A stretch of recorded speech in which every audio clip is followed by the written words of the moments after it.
Behind every accent lies an incredible story. This is something that my friend Rhoda always says, and isn't that the truth? Today in studio, we are joined with a phenomenal woman, Drini Hutton. She's an award-winning author, and joining us all the way from Gig Harbor in Washington State. Drini, welcome and thank you so much for joining us today. Thank you. Pleasure being here. Drini, you recently just released your 11th book, if I'm not mistaken. It's called Coming to America, and it is a wonderful compilation of overcoming and inspirational stories of immigration.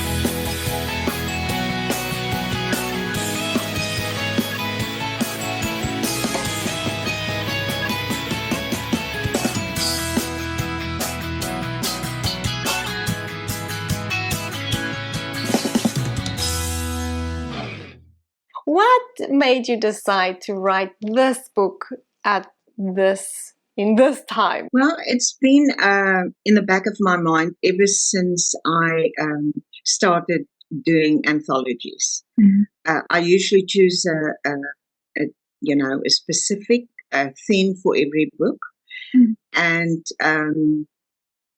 so this theme was in the back of my mind all the time. Thinking of how we came to America. I've got my story, and I know my South African friends each have their story, like you said, the story behind every accent.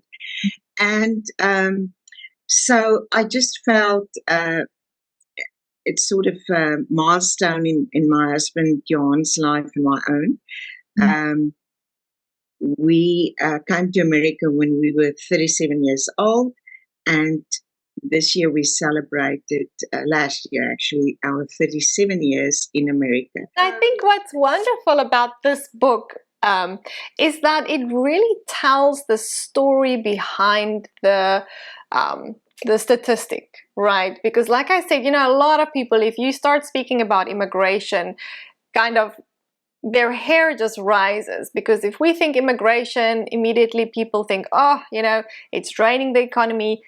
Millions of people are walking over the border and it is raising taxes, and it has such a bad ring to it. And I think what's wonderful is that you've kind of taken these stories, made them personal, and to share that overcoming with the world, which is wonderful. Because let's be honest, I think immigration, I don't know about you, but for me it was one of the most difficult things I've ever done in my life. Yes, and I've read your story. And your story is sort of a little bit of a horror story. I mean, everything you went through to be able to come to America is just amazing, and so many other stories in the book too.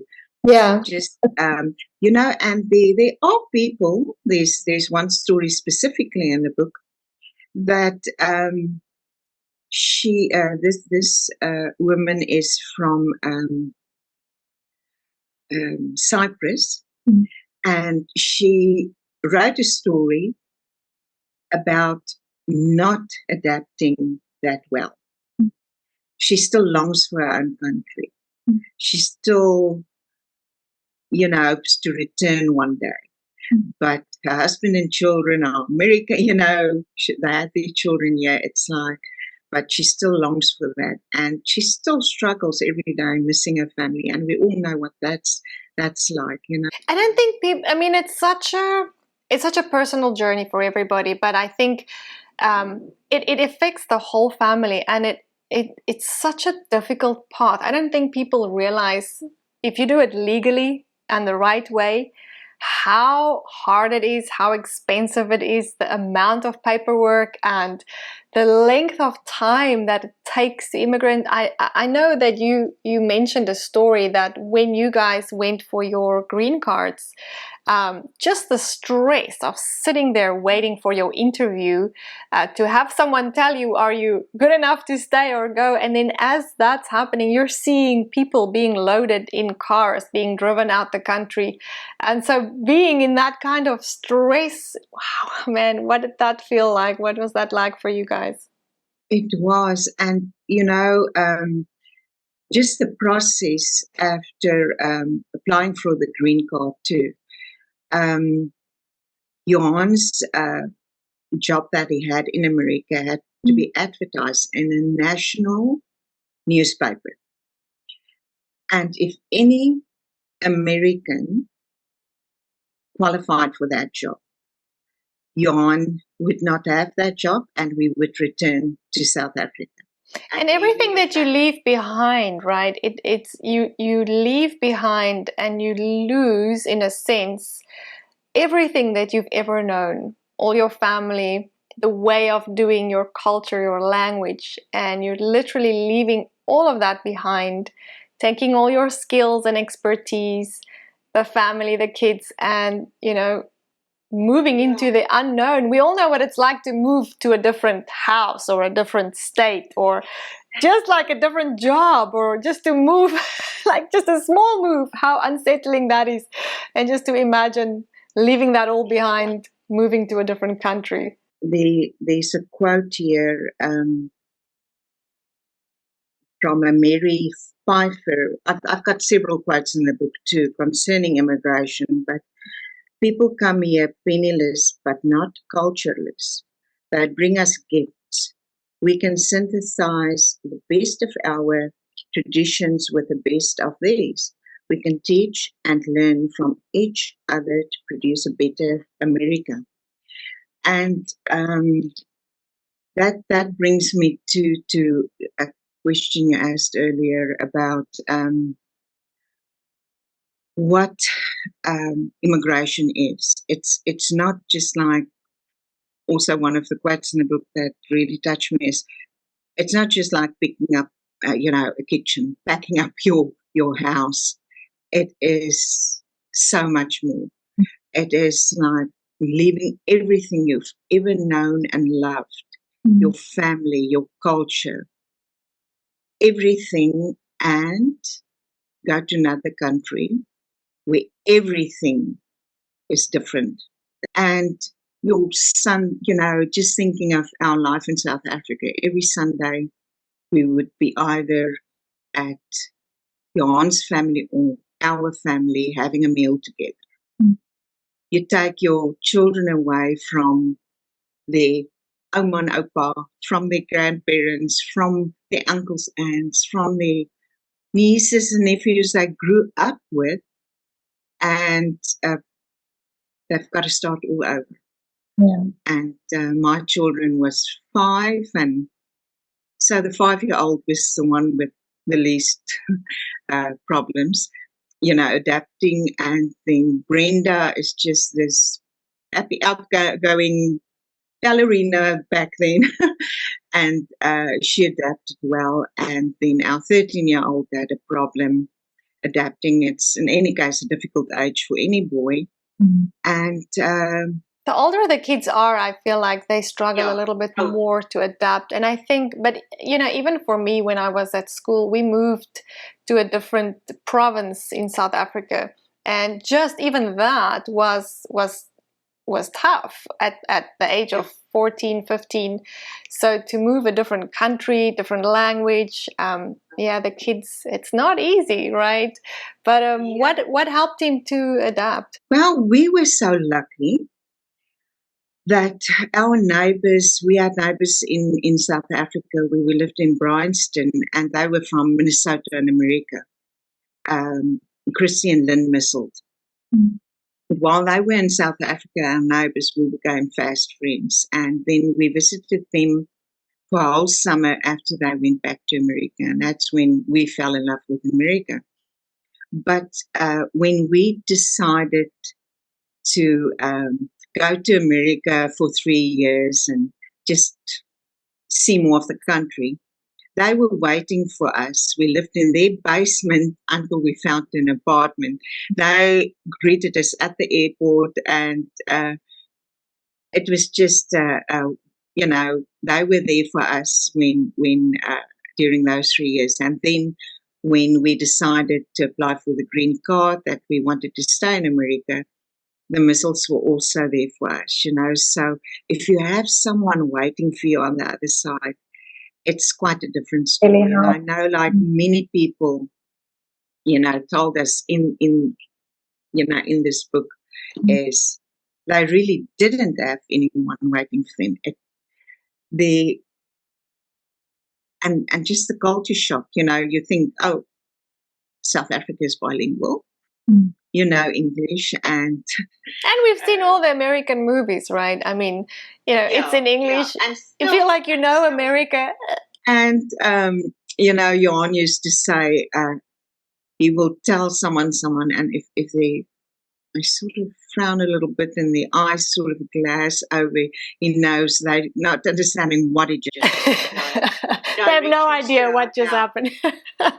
Directions to her. When you get to the robot, turn left. What's a robot? I see this little robot walking along. Yeah, the traffic light. The South Africans, I don't know why we call things a robot, but yeah, I know, just the language barrier. And I remember driving on the opposite side of the road. Like that was, and just finding everything, right? Like just the regular, just new cleaning equipment. Now you don't know what works, what doesn't work, and food and spices, and where do you buy this and where do you find that? And yeah, and that's also where our friends helped a lot, because they happened to live in South Africa for a year. They had to adapt for that little year. And when we came to America, she said, oh yeah, so you use this instead of that, and you use this instead of that, you know. So that was priceless. And yeah, I mean, there were also hilarious situations with American English and English. As you know, Yearn helped this friend of ours, Christine Misselt, at a fundraiser at a school. And there was a table that he was in charge of, and there were little erasers on the table in all forms, little buses and little trains and stuff. And the woman came up and asked him, what are those? And he said, they're rubbers. Oh my goodness, and in America, rubber is not a good thing. You need to say eraser. And there were just so many. Oh yeah, and a dummy is a pacifier here. Yes. You can't call someone a dummy. That will be so bad. Yeah. Oh my goodness, I love that. Yeah, there's a lot that goes into immigration, right? But becoming a citizen, I mean, you guys have now become citizens already long ago. What was that like, and what did it feel like? Oh wow, it was really amazing. When we went for our green card, it was a very difficult process, and you know, we actually we went for our green card in February of that year. In November, it was time for our visa was up. We had to leave. So basically, if we didn't get the green card, we would have started backing up. And but then going for the citizenship, people were standing at the front door welcoming you, and it was just this happy feeling. And as I've mentioned before, I was there, and I just had this incredible feeling of this little voice telling me, okay, are you really going to be an American citizen? You weren't born here. You didn't shed blood. You didn't fight for this country. How can you be American? And then there was a letter of back then the president was George Bush. So each person that day were handed an envelope from the president, welcoming you to America. His letter, dear fellow American, I'm pleased to congratulate you on becoming a United States citizen. You are now part of a great and blessed nation. I know your family and friends are proud of you on this special day. And this paragraph really made that little voice go away. Americans are united across the generations by grand and enduring ideals. The grandest of these ideals is an unfolding promise that everyone belongs, that everyone deserves a chance, and that no insignificant person was ever born. Our country has never been united by blood or birth or soil. We are bound by principles that move us beyond our backgrounds, lift us above our interests, and teach us what it means to be citizens. Every citizen must uphold these principles, and every new citizen, by embracing these ideals, makes our country more and not less American. Oh, And beautiful. that really made me feel I am American citizen. You're home. Oh, I love that. That's so beautiful. So, Drini, I mean, this book that you compiled, besides the empowering and inspirational stories and such bravery. I mean, if you read some of those stories, I mean, some of those people, the bravery that they've gone through and to be here and to become American citizens is just phenomenal. I think it can be such a benefit to this country is to have these powerful people in your country, right? You've written so many books, and I know that you love writing, people's stories. What is it like to, what is the process like? If they would want you to write their story for them, how would that work? Well, it's not exactly like that. I usually ask people to write these stories, and then I tell them whatever they write. I remember little Rachel Swart. She's just adorable, and when I asked her, because she grew up in Zimbabwe, and they immigrated from there, and she was just like, "Oh, Danny, Greenie, I don't know how I'm going to do it. I can't write. I'm not a writer." And I said, "You write your story, and I'll read it, and I'll rewrite it if you want to, and I'll run it by you, and there's a professional editor, don't worry." And she just wrote from her heart, and it was just incredible. Oh, wow. A beautiful, beautiful story. And she said afterwards that she cried reading the edited story because she couldn't believe it's her story, and so that's what I do. I can say, solicit stories from people, from friends that I know have stories, and I advertised in newspapers, and I advertised on Soweto magazine, and asking people if they have a story to tell, they can send it to me. And I usually have guidelines, how long the story should be, and it should be told in first person. Of course, it's got to be true. And, so there's whole guidelines. And then I receive the stories, and I will go through the stories and see that it's on theme, because funnily enough, previous anthologies, I received stories that had nothing to do with the theme. So at that stage, I sort of thin it out and decide which stories will be in the book. And then I send it to my wonderful editor, Danita, who was also edited for Soweto, and she's amazing. She will not only do the grammar thing, which I desperately need, she will research every fact in every story, which is so valuable. Absolutely. And so then she has the task to then choose the final stories to go into the anthology, because I'm so personally attached by that time to the authors and the stories. I can't make. Oh, I was just gonna say, how do you choose which ones goes in and which ones? It's good that you have someone to help, right? Yeah. And actually, in my first letter to the authors, email to the authors will be, thank you for your story. I'll let you know if your story was chosen, a sort of letter like that.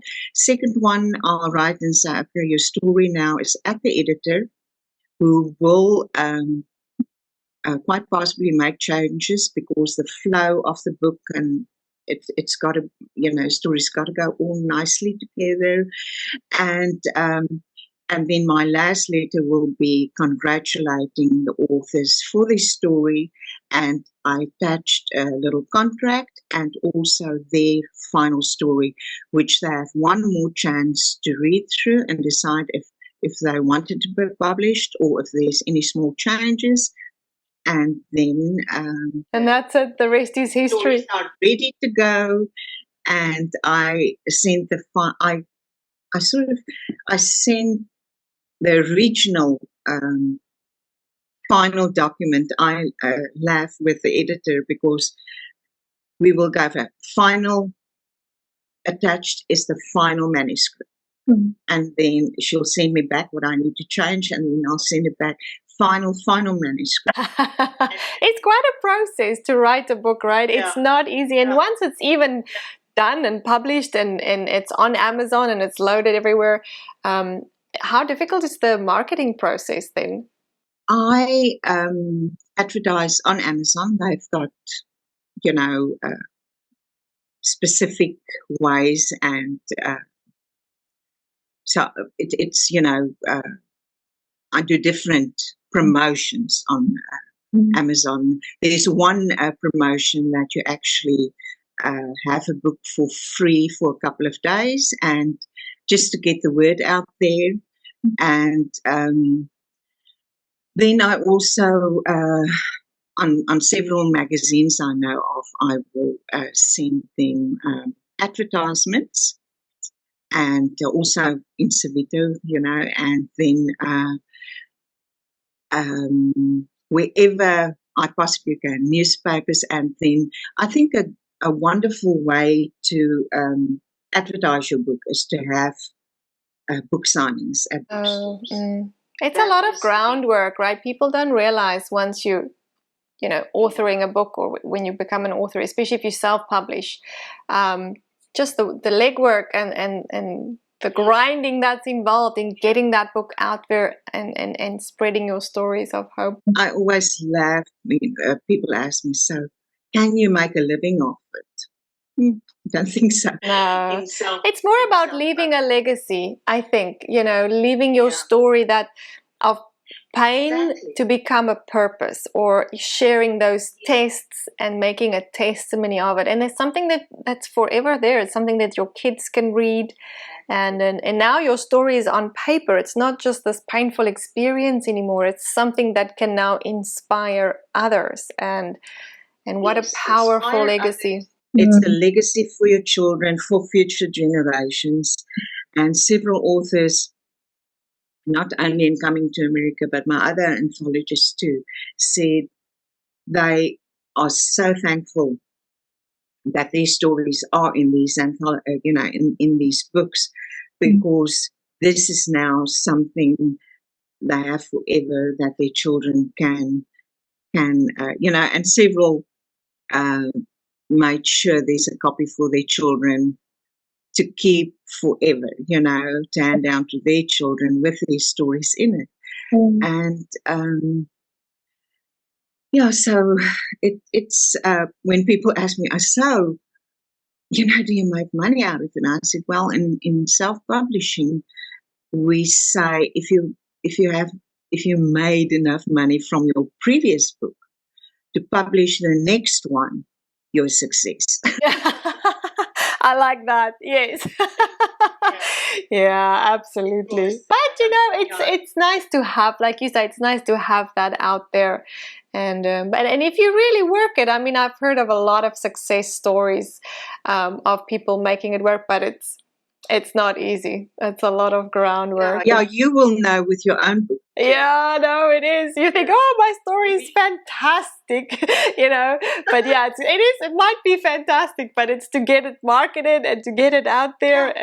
Exactly. But all my books, and all these covers of my books, I have professional graphic artists. There's nothing I do not, self-publishing, you really need to do everything you possibly can to make the book professional. Yes. I've seen terrible examples out there. So I have a professional graphic artist that's done all my books. And she actually, what she actually does is she does a painting, what she has in mind. After reading the book, oh wow, she gets the feel for it, and she paints it. What comes to mind? Send me several versions, and then I choose one, and she will then do the cover and the backup and everything. And so with this one too, it's a painting. It's not a picture. It's and beautiful. She finds the whole thing, and then definitely, even if you think your English is good, even if you are English, I've had problems with that. Actually, I had several who are English teachers, and they don't like to be told this, the editor comes in and changes things. And it's not so easy, right? When you put your life on a page and then someone comes around and changes it or rewrites it. Or I remember with my book as well, it was quite hard to swallow when you read that the first time. You think, wow, they changed all that.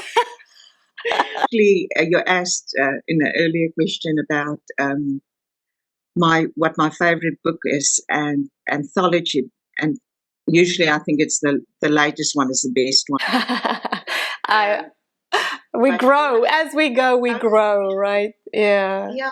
But everyone is so special because everyone's a different theme, and then I do have a historical novel, Forever Friends, which is my baby, and I worked on that for 10 years. Wow. Did the research, and it with that one I had a critique group. I mean, it's very important to, if you want to be an author and you want to write a novel, you need to join a critique group, and that you can trust, and then have their feedback. And that's where I had a critique group where we each read each other's novel, chapter by chapter. They cut chapters in my book. Wow. In my book, some of my characters never saw the light of day. It's not an easy process, right? I know, and I had to agree. They gave me the reasons, and I had to agree. That's true. This character isn't really important to the story, So it's very, very, very important as in self-publishing to do everything very professional and get as much feedback as you can before you actually send it to the professional editor. Have it polished as much as you can because it's expensive. Part of adapting to a country is you've got to sort of forget about where you come from. You've got to think you're now in this country, you've got to accept everything they have to offer. And yes, you will miss everything where you came from. But now, and especially when you have children, you have to make it better for them. You have to tell them, we're here now, we're going to accept the new culture and not, in South Africa we used to, and now I regret it, but we used to call people that came over from Rhodesia to South Africa the Wenwees. When we were there, we could eat this. When we were back home, we could do this. So they were called Wenwees.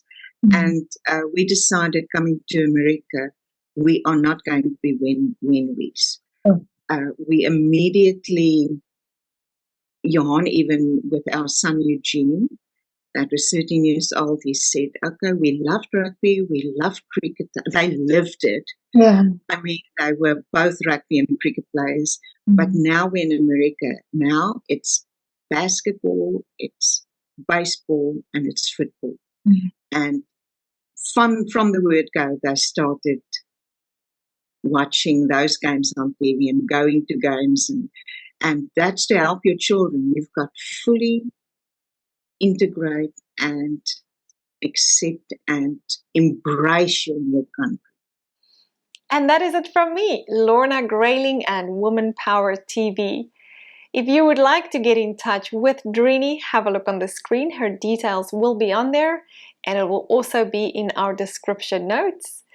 If you enjoy our episodes, please like, share, and subscribe. And until next week, goodbye.